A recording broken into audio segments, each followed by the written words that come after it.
नमस्कार, मैं हूं आशीष चित्रांशी और आप देख रहे हैं the news launcher. Mid day मुद्दा विद अशोक वानखेड़े। $21 मिलियन बहुत बड़ी रकम है। किसी भी हेडलाइन की कीमत आपने अब तक क्या आंकी होगी? हेडलाइंस तो बिना पैसे की बनती है, हेडलाइन खबर से बनती है। लेकिन इस दौर में जब खबरें बिकाऊ हैं, उस दौर में आप किसी भी हेडलाइन की कीमत कितनी आंक सकते हैं? 10-20 हजार, 50 हजार, लाख, 2 लाख, 4 लाख, 5 लाख। लेकिन हेडलाइन भारत में $21 मिलियन की बनी और वो भारत ही नहीं, पूरी दुनिया की पत्रकारिता के इतिहास की सबसे झूठी हेडलाइन शायद थी। $21 मिलियन की हेडलाइन थी और वो हेडलाइन थी कि अमेरिका से भारत में फंड आ रहा था किसी और की सरकार बनवाने की। दरअसल मेरे मन में अब सवाल उठने लगा है कि क्या अमेरिका भारत के साथ किसी तरह का प्रयोग कर रहा है कि भारत में अफवाह फैलाना कितना आसान है, भारत में गलत नैरेटिव सेट करना कितना आसान है। अमेरिका जैसे देश करते हैं ऐसा क्योंकि तमाम देशों में तख्तापलट के लिए, सत्ता परिवर्तन के लिए इस तरीके के जो प्रारंभिक प्रयोग होते हैं वो बाद में काम आते हैं। कितने आसानी से वहां पर रिवॉल्यूशन पैदा किया जा सकता है, अशांति पैदा की जा सकती है। पहला सवाल ये है। और दूसरा ये कि क्या ट्रंप के लिए मोदी और भारत टाइम पास है कि जब थक जाए तो थोड़ा सा मजे ले लें भारत के साथ, थक जाए तो थोड़ा सा मोदी के साथ मजे ले लें, गोदी मीडिया के साथ थोड़े मजे ले लें। सीधा भाव को जोड़िए कंट्रोल रूम, शुरू करते हैं चर्चा। भाव स्वागत है आप। नमस्कार। जो डीओजीई है, सरकारी दक्षता विभाग, 16 फरवरी की तारीख थी। $21 मिलियन सबको याद हो गया होगा। कहा कि ये $21 मिलियन मतदान बढ़ाने के लिए हम भारत में दे रहे थे, तमाम परियोजनाओं को रोका, रद्द किया। उसके साथ साथ ये इस $21 मिलियन के फंड पर ब्रेक लगा दिया। ये देखिए, ये पड़ताल इंडियन एक्सप्रेस की है। यह भी एक मीडिया हाउस है जिसको प्रणाम, धन्यवाद, नमस्कार, बधाई सब कुछ कहने का मन करता है। मस्क साहब ने रोका, फिर ट्रंप आए, कहीं इतना पैसा भारत के पास है, हम क्यों दें $21 मिलियन? क्यों दें हम? बात जायज थी, क्यों दें? भारत के पास बहुत पैसा है। भारत में घमासान हो गया। सारे सारे मीडिया चैनलों के, अखबार से लेकर टीवी तक हेडलाइन एक ही थी। इंस्ट्रक्शन आ गया होगा कि भारत में मोदी सरकार को हटाने के लिए अमेरिका से पैसा आ रहा था। इंडियन एक्सप्रेस जब उसके तह में गया तो पता चला इस $21 मिलियन से भारत का लेना ही देना नहीं था। ये पैसा तो बांग्लादेश के पास गया था। 2008 के बाद भारत के पास ऐसा कोई फंड नहीं आया है। अमेरिका की तरफ से फंड आता है यूएसएड के जरिए तमाम देशों में लोकतांत्रिक प्रक्रिया और मतदान। 2008 के बाद कोई ऐसा फंड नहीं आया।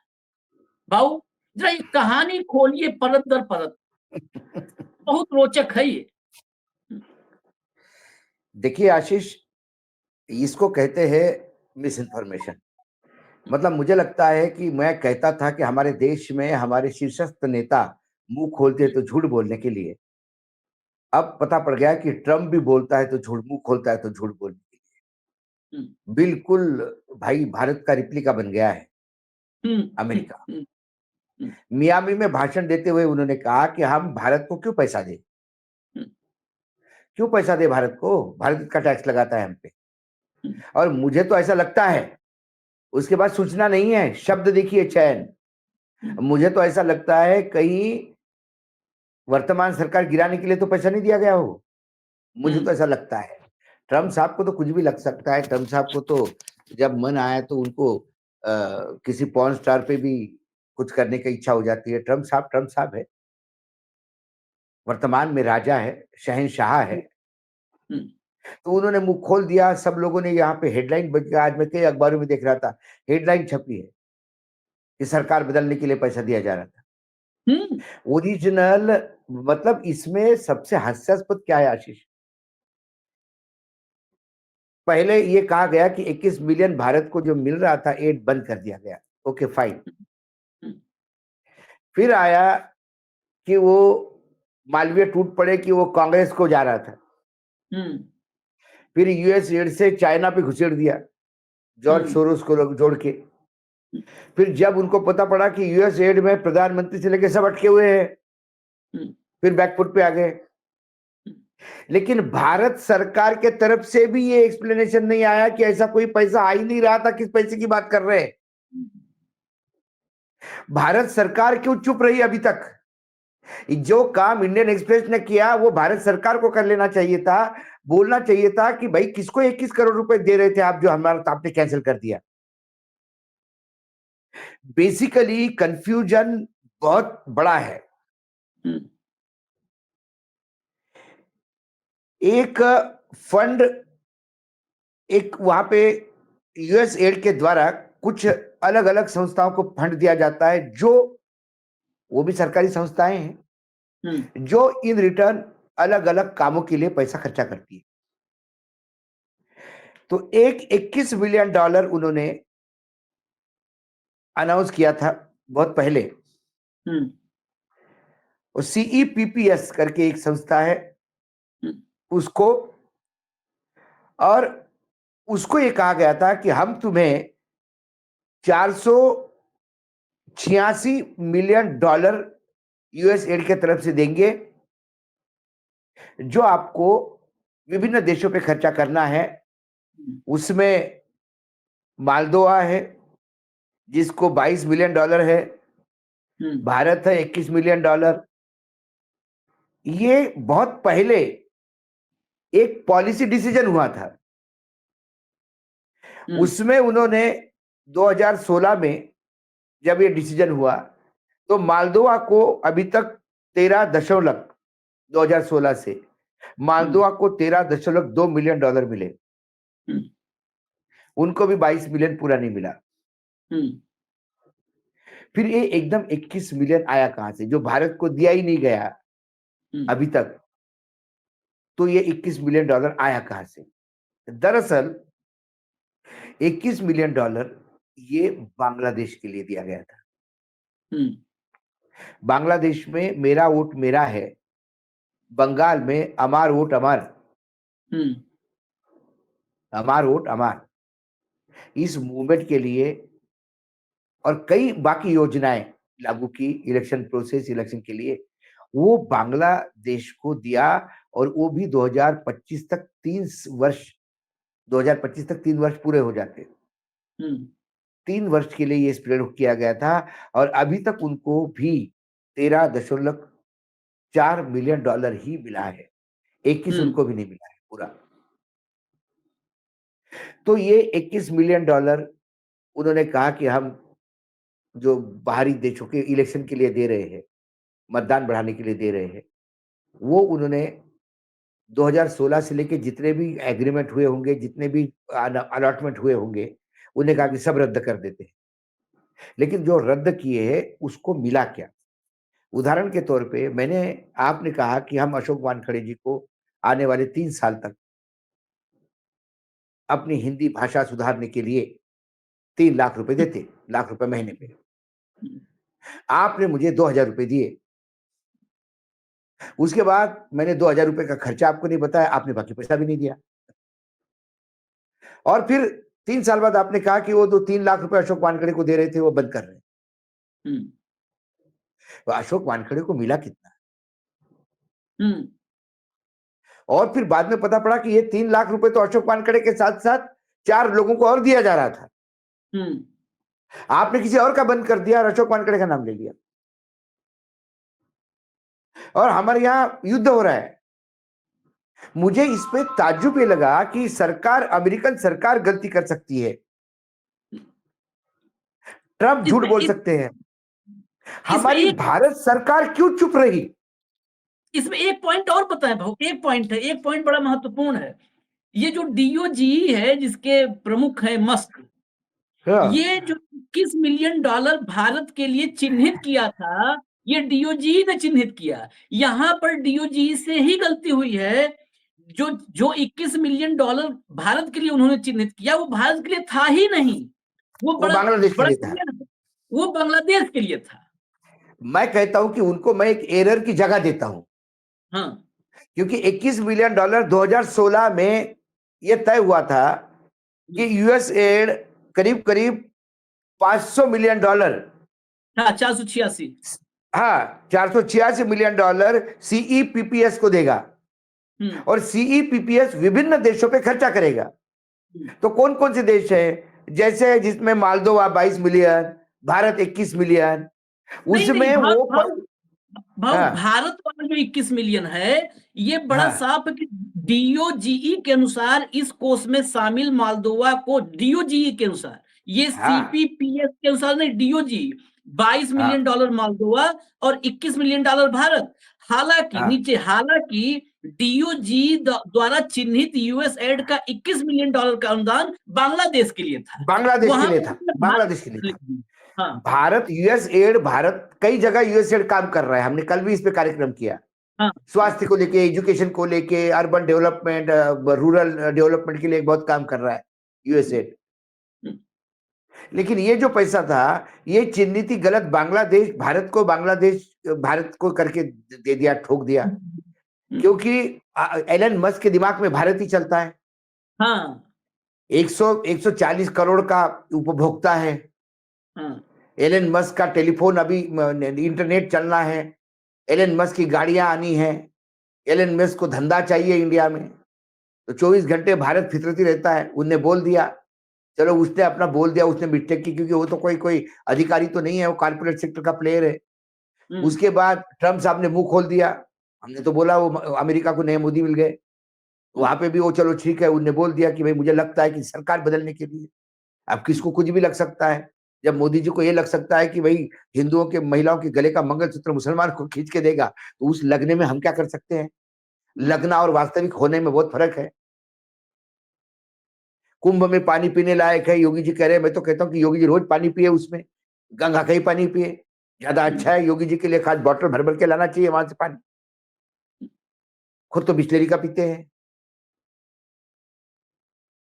तो उनको लगने से कुछ नहीं होता है। योगी जी को लगता है कि लोग मरे नहीं, लोग मरे। उनको लगा कि शायद, मुझे तो लगता है कि ये सरकार, लेकिन सरकार यदि निकालनी हो तो सरकार को ही कैसा पैसा दिया जा सकता है।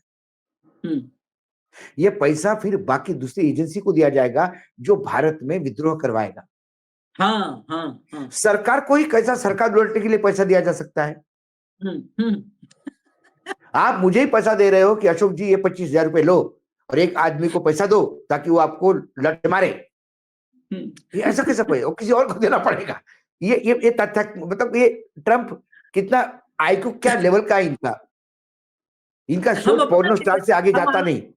भाऊ मैंने क्या हमारे कहा, इनका आईक्यू सोच, लेवल, हाँ भाऊ हम तो उनसे भी नीचे हैं। उसने कहा अरे कौवा कान ले गया। हम कान अरे भाई, छोड़िए, हम यहाँ बताएं कि कान में झुमका भी था, झुमका 10 ग्राम का था, सोने की वैल्यू आज की तारीख में क्या है, हम सब बैठ के नोट कर हाँ, लिए, कान नहीं देखे अपना। कान में गिर गए, तो वही वही वही हालत हुई। दूसरी बात, मुझे सबसे हास्यास्पद इसमें क्या लगता है, ट्रम्प ने झूठ बोला, इसके दिमाग में इंडिया चल रहा है, वो भी बोल दिया। अरे लेकिन भारत सरकार की तरफ से तुरंत आ जाना चाहिए था, which 22 million, 21 million, there is no aid from any account to Indian government और any Indian government agency from United States. कौन सा, या तो मैं यहां से कि मैं सलमान खान को अभी 200 रुपए नहीं दूंगा। अरे तो कौन से 200 रुपए भाई, वो क्यों मांग रहा है तुमसे। या मैंने जो पैसे दिए उसको, तो कौन से पैसे दिए, नहीं मैंने उनकी पिक्चर की टिकट खरीदी थी, तो पैसे तो उनके तक पहुंच गए होंगे। ऐसी मूर्खतापूर्ण बातें करना यार, कोई अक्ल, मतलब सरकार, गवर्नमेंट क्या कर रही थी। गवर्नमेंट ने कह देना चाहिए था हमारे पास भैया 2008 तक जो कुछ कुछ फंड आया होगा वो आया होगा, उसके बाद कोई फंड नहीं आया, खासकर इलेक्शन के मध्य में। और वो 10 बार कैंसिल करे, हमें कोई फर्क ही नहीं पड़ता, जो फंड हमारे लिए है ही नहीं, हाँ वो कैंसिल करने से क्या जाता है।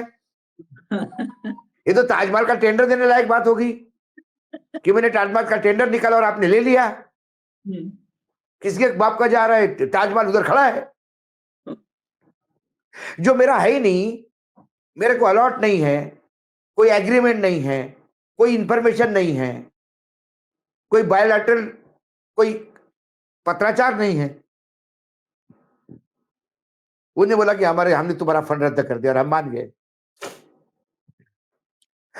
हमने, देखिए हम भी इसमें दोषी है, हमने विश्वास इसलिए रखा कि मेरी सरकार चुप है। पैसा सरकार के पास आता ना। अमेरिकन अभी प्रधानमंत्री क्या क्या जाके बोले अंदर, हमको थोड़ी पता है। वो तो ट्रम्प साहब ने बोला, अब ट्रम्प साहब भी झूठ बोलने लगे कि वाकई उसने हड़काया, कि उसने गुजारिश की, ये भी नहीं पता अंदर कमरे में क्या हुआ, या बात ही नहीं हुई, फिल्मों की बातें करते रहे। वो तो ट्रम्प साहब ने बोला कि मैंने कहा कि भाई टेरिफ तो लगाऊंगा, ये तो बड़ी नाराज हो गई, उन्होंने कहा कि टेरिफ नहीं नहीं नहीं हमको नहीं चलेगा। मैंने बोला, अभी तो मैं किसी को कंसेशन नहीं दूंगा, मैं तो लगाऊंगा, देख लो आप। ये ट्रम्प ने बोला, प्रधानमंत्री की तरफ से तो नहीं आया, भारत सरकार की तरफ से, कि उन्होंने जब बोला तो प्रधानमंत्री ने उसके विरोध किया, नहीं आया। प्रधानमंत्री से टेलीफोन पे बात करते वो 10 चीजें बोलते, यहाँ पे बताया नहीं जाता, व्हाइट हाउस रिलीज करता है तब पता पड़ता है कि बात क्या हुई। तो भारत सरकार जब चुप थी तो हमको लगा कि वाकई फंड आ रहा होगा, और अब वो रद्द हो गया। अब इंडियन एक्सप्रेस ने किया कि उन्होंने सरकारी कर्मचारी को पूछा होगा कि यह फंड आया तो इसका विनियोग कहां हुआ।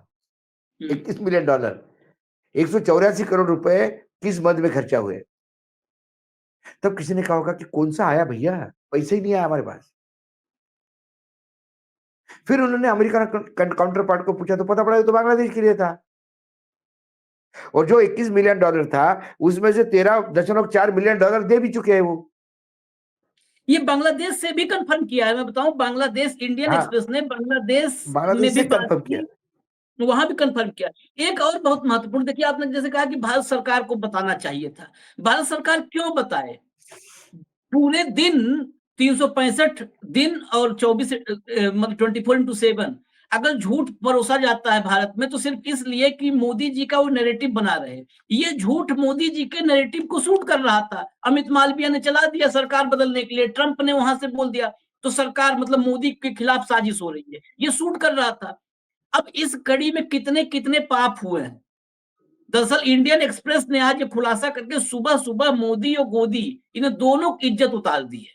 सुबह सुबह एकदम मुंह धुले थे और मुंह धुलते ही जो है सब धुल गया इज्जत पानी।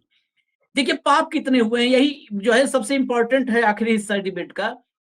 यूएस एड की भारत प्रमुख थी वीना रेड्डी, आंध्र प्रदेश में जन्मी हुई वीना रेड्डी। 5 अगस्त 2021 को वीना रेड्डी यूएस एड की भारत प्रमुख बन के आई थी। 2022 में गणतंत्र दिवस या स्वतंत्रता दिवस के समय उन्होंने एक स्पीच दी थी और वीना रेड्डी ने कहा था कि मुझे भारत से बड़ा लगाव, क्योंकि वीना रेड्डी के आने के बाद यूएस एड का भारत में पैसा हेल्थ सेक्टर में, सेल्फ गवर्नेंस, तमाम एजुकेशन में बहुत बढ़ा था। वो बढ़ने के पीछे की वजह वीना रेड्डी ने बताया कि मेरे दादा स्वतंत्रता संग्राम सेनानी थे और भारत छोड़ो आंदोलन में जेल काटा था उन्होंने, इसलिए भारत से मेरा बहुत अटैचमेंट है, बहुत ज्यादा लगाव है। उस वीना रेड्डी को नहीं बख्शा इन भाजपाइयों ने। आपको कल दोपहर बाद से, तो अभी खुलासा हुआ सुबह सुबह, कल दोपहर बाद से वीना रेड्डी पे हमला शुरू कर दिया वो आईटी सेल वाले झुंड ने, वो अनपढ़ों ने। वीना रेड्डी की जांच कराई जाए, वीना रेड्डी बताइए। अच्छा, जिसका भी कनेक्शन आजादी के आंदोलन से जुड़ जाता है उससे ही और चिढ़ते हैं, पता नहीं क्यों, ये भाव समझना है, उससे तुरंत चिढ़ जाते हैं। जिसके दादा, और वो 2024 में अमेरिका वापस चली गई, यहां पर छोड़ छाड़ करके चली गई वापस, लेकिन जब तक रही यूएस एड का पैसा हेल्थ एजुकेशन पे खूब आया। जिसके दादा जेल गए उस पे हमला बोलने लगे। कुछ तो देख लिया करो भाई, कुछ तो देख लिया करो। अरे जो कुपड़ और मंद बुद्धि के लोग ये नहीं देखते कि यूएस एड को सीधा जॉर्ज सोरोस से जोड़ के उन्होंने सीधा चीन का संबंध बता दिया और भारत में इंटरफियर बता दिया। उन्हें यह पता नहीं कि प्रधानमंत्री भी यूएस एड के कार्यक्रम में जाते हैं, उनसे पैसा मांगते हैं। यूएस एड नीति आयोग के साथ काम करता है, यूएस एड हेल्थ सेक्टर में काम करता है, यूएस एड राज्य सरकारों के साथ काम करता है। यूएस एड के एम्बेसडर तुम्हारी मंत्री है, यूएस एड को अप्रिशिएट करने वाले तुम्हारे कैबिनेट मंत्री है। ये जिनको पता नहीं, सिर्फ मिस इन्फॉर्मेशन, डिस्क्रेडिटिंग, गलत अफवाहें फैलाते जाओ और विपक्ष के क्रेडिबिलिटी यानी जो विश्वसनीयता है उस पे धब्बा लगा दो, झूठ बोल बोल के। एक झूठ रत्न, भारत रत्न जैसा झूठ रत्न कभी कोई हो तो ये आईटी सेल के हेड को देना चाहिए। और चुप है अब। जब पूछा भाई स्मृति ईरानी तो एम्बेसडर है तो इनका क्या जॉर्ज सोरेस से पैसा लिया क्या, अब चुप है। अब बिल्कुल गांधी जी के बंदर बने हुए हैं, ना भाजपा के बारे में सुनूंगा, ना भाजपा के बारे में कहूंगा बुरा, ना भाजपा का बुरा देखूंगा। तो इनको रेड्डी से पता नहीं, इनको इससे कोई मतलब नहीं है। ये भीमराव अंबेडकर को पूछते हैं और संविधान की धज्जियां उड़ाते हैं। ये संविधान के सामने लोग सेंट्रल हॉल में नतमस्तक होते हैं और संविधान पे हंसते हैं। न्यायपालिका की बात करते हैं और रोते हैं, निर्णय को मानते नहीं। बाहर तो छोड़िए, रैलियों में तो चलो ठीक है, जुमले चलते हैं, सदन के अंदर झूठ बोला जाता है और झूठ परोसा जाता है और ताकत के साथ परोसा जाता है।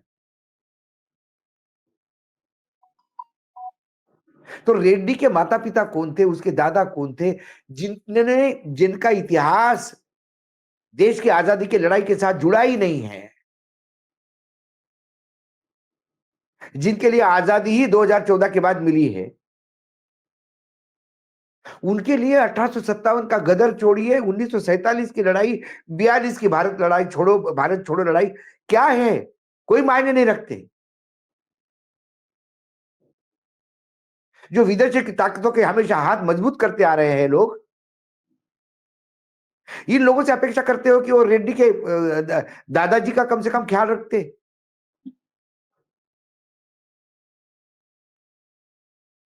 अपेक्षा मत रखिए इनसे। ये जो है आज ये खुलासा बड़ा महत्वपूर्ण मौके पे आया है, इसकी बहुत बहुत मतलब जरूरत थी, और कोई ग्रुप करता नहीं इस देश में, दो ही, द हिंदू और इंडियन एक्सप्रेस, इन्हीं दो से हम उम्मीद करते हैं। अभी मैं अभी भी भारत सरकार की तरफ से कुछ वक्तव्य की एक्सपेक्टेशन कर रहा हूँ। इंडियन एक्सप्रेस के आने के बाद तो कम से कम करे कि हाँ हमको नहीं मिला पैसा, ना ये कोई ऐसा पैसे की बात हुई। डीवाई कुरैशी ने एक बात जरूर करी थी कि एग्रीमेंट वगैरह तो हुआ था लेकिन कोई पैसा नहीं आया। नहीं, वो एग्रीमेंट भी अलग था, हमने तो न्यूज लॉन्चर के पास उस एग्रीमेंट की कॉपी थी, सिर्फ और सिर्फ हमने दिखाई थी, सिर्फ और सिर्फ हमने दिखाई थी, एक्सक्लूसिव थी वो, जिसमें वो दूसरा मैटर था, इससे जुड़े नहीं था। नहीं नहीं नहीं, मैंने क्या कहा तुम्हें, यदि कहीं से फंड भी आया होगा तो डीवाई कुरैशी ने उस एग्रीमेंट की बात की जिससे कोई फिर इसका कहीं लेना देना नहीं है, कोई नहीं, मतलब दूर दूर तक कहीं लेना देना नहीं है।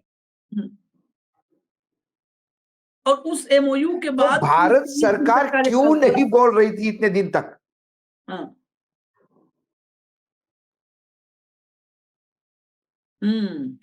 इसलिए नहीं बोल रही थी क्योंकि झूठ हमें पसंद है, झूठ पसंद है। और रोज जो कहते हैं, आज भी उसी नोट पर हम चर्चा खत्म करेंगे कि गलती हमारी है, गलती हमारी है जब हम झूठ पर भरोसा करना शुरू कर देते हैं और ये साबित कर देते हैं कि हमें सच से ज्यादा झूठ पर भरोसा है, तो झूठ ही हमें सुबह दोपहर शाम तीनों टाइम परोसा जाता है। एक वीडियो वायरल हो रहा है, उसी से खत्म करेंगे। भाऊ, वीडियो आपने देखा होगा, ट्रेन की बोगी में एक महिला दिल्ली की है, वो कुंभ स्नान करने, अयोध्या दर्शन करने जा रही है और वीडियो बना रही है, सीनियर मतलब 50-55 साल उम्र होगी महिला की, पढ़ी लिखी महिला।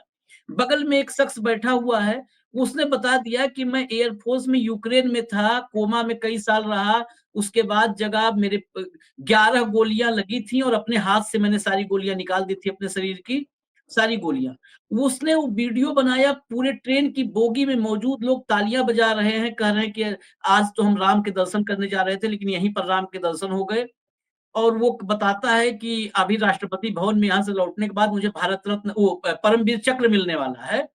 तो महिला कहती है बहुत अच्छे, उस समय आपके दर्शन हो जाते तो बहुत अच्छा था। कहा बिल्कुल दिल्ली में मिलिएगा, वीआईपी पास आपको दूंगा, वीवीआईपी पास दूंगा, आप आइएगा राष्ट्रपति भवन में, देखिएगा जब मुझे परमवीर चक्र मिलेगा। पूरी बोगी के लोग, ये वो बोगी भारत है, उसी बोगी में मैं भारत देखा, दर्शन किया हूं, भारत दर्शन। पूरी बोगी में लोग एकदम भाव विह्वल होकर के देख रहे हैं कि हाँ, बहुत लोग कह भी रहे हैं कि अब राम के दर्शन करने से पहले ही राम के दर्शन हो गए। बताइए वो फ्रॉड कहाँ-कहाँ फ्रॉड किया होगा? परमवीर चक्र कब से किसी को नहीं मिला अभी भारत में? कब मिला था आखिरी परमवीर चक्र? कब? वो यूक्रेन में था, कहीं कोई मीडियम नहीं आया, वो 11 गोलियाँ अपने उसको लगी थी, 11 गोलियाँ हाथ से ऐसे निकाल-निकाल के फेंक दिया बाहुबली टाइप में, हैं?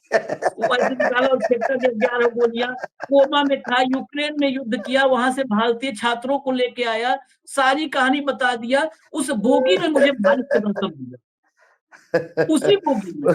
और मुझे ये भी उसी एहसास हुआ कि कभी ऐसे ही बोगी में नरेंद्र मोदी भी चलते रहे होंगे। कभी ऐसे ही बोगी नहीं, में नरेंद्र मोदी भी चलते रहे होंगे। अरे हुँ, आशीष जी, नरेंद्र मोदी जी ने एक किस्सा खुद सुनाया है हुँ, कि ऐसे ही बोगी में वो गए, बैठने को जगह नहीं थी, उन्होंने कहा कि मैं हाथ देखने शुरू कर दिया, लोग हाथ दिखाते रहे, उनको बैठने को जगह मिली, चाय समोसे का व्यवस्था हो गई और उन्होंने कहा मुझे हाथ देखना आता ही नहीं था। हुँ, मैंने ऐसे ही लोगों को बताते गए और लोग विचार करते गए, सुनते गए। उसी दिन मोदी जी को पता पड़ गया कि ये देश क्या है हुँ। और शायद उसी दिन उन्होंने तय कर लिया कि मैं देश का प्रधानमंत्री बनूंगा। हाँ, हाँ, एक बोगी में क्योंकि भारत का यहाँ दर्शन हुआ। यहाँ मूर्ख बनाने वाले चाहिए, बनने के लिए लोग लाइन में लग के आते हैं। हाँ, हाँ, हमें बनाओ, हमें बनाओ, हमें बनाओ। और वो वीडियो तुमने जो बताया, वो वाक़ई ही भारत का साक्षात दर्शन है। दर्शन है। यहाँ मूर्ख बनने के लिए लोग कुचले जाने को तैयार हैं, भगदड़ में कुचले जाने को तैयार हैं। खैर, अच्छा। इजाज़त दीजिए, आज थोड़ा वक़्त कम ही रखते हैं, इजाज़त दीजिए, कल दोपहर हम फिर मिलेंगे भाऊ के साथ, मिड डे मुद्दा विद अशोक वानखेड़े में, कोई सच फिर आपके सामने लेकर के हाज़िर होंगे। लेके नहीं नमस्कार। आएँगे। नमस्कार।